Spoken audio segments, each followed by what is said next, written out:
Hi, I'm Claire, the ExperiMommy, and it's just me today. I wanted to do something a little different because I wanted to do a tutorial about how to make a high quality face mask from materials that you have at home.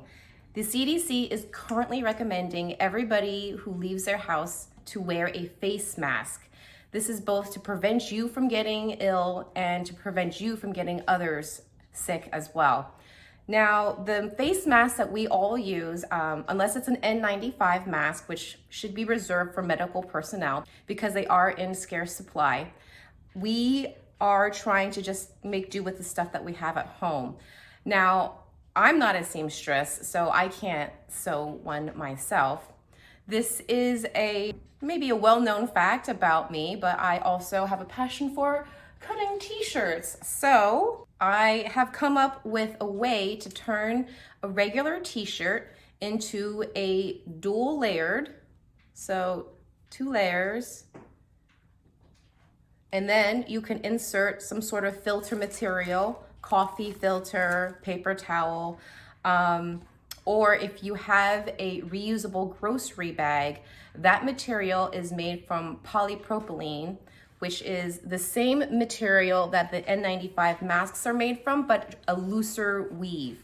So you wanna get the non-shiny kind. This is good stuff. Plus the upside is that it is machine washable and reusable.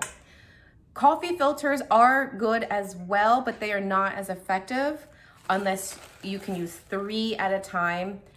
And I've tried it, it's a little hard to breathe through that. But I talked with a friend of mine who is a doctor at a very large hospital system in Philadelphia, and his opinion is you just put as many barriers between yourself and the world, and it can only help in terms of helping prevent you from getting sick.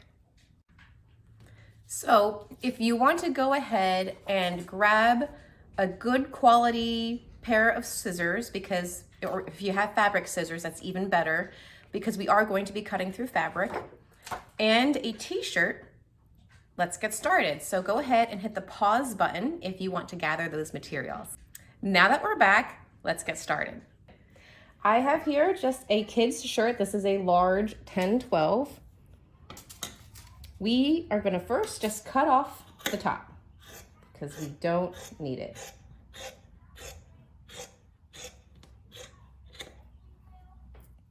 And then if your shirt has a weird hem, cut that off too. We don't need that either. If it has a straight hem, you can just leave it or cut it off. That's your preference. So now we fold it in half. You want to line up the sides.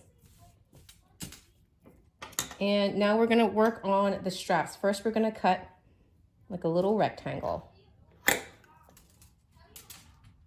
And we're cutting through all 4 layers here. So here's one strap forming here.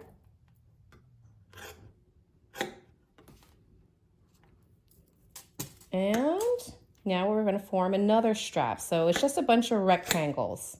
1, 2, and 3. So you can see here, oh, there's a little tag. Basic shape is forming. So now we want to continue making the strap, so we're going to open it back up. I think I want that side to be the pretty side, so this will be the back. And now we're going to cut a line from here to here.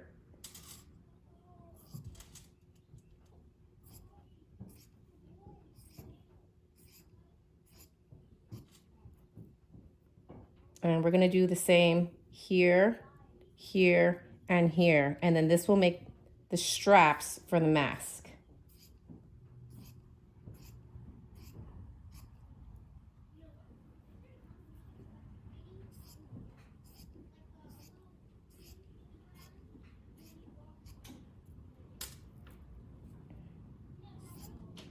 I find that the kids, size 8, 6, 7, 10, 12 work really well. I haven't tried it on an adult t-shirt, but I do plan on doing that and playing around with it. So as you see, I cut in the middle and that's to make our straps. And then if you happen to have coffee filter, you can place it here, or a paper towel, you know, whatever you have at home. Any additional barriers are always good.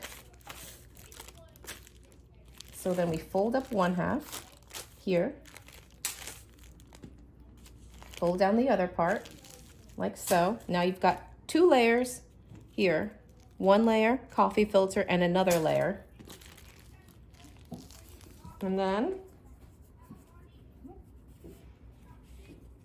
you just tie it. It's a simple knot, like so. And I have pretty good coverage, decent breathability. It was very easy to access. It's easy to put up and down, you know, and it will retain its shape. Easy to take off. I do recommend that you untie it before you launder it. Otherwise the knots will kind of gel together. And then you can just dispose of the barrier, wash it, and you're good to go next time. Thank you.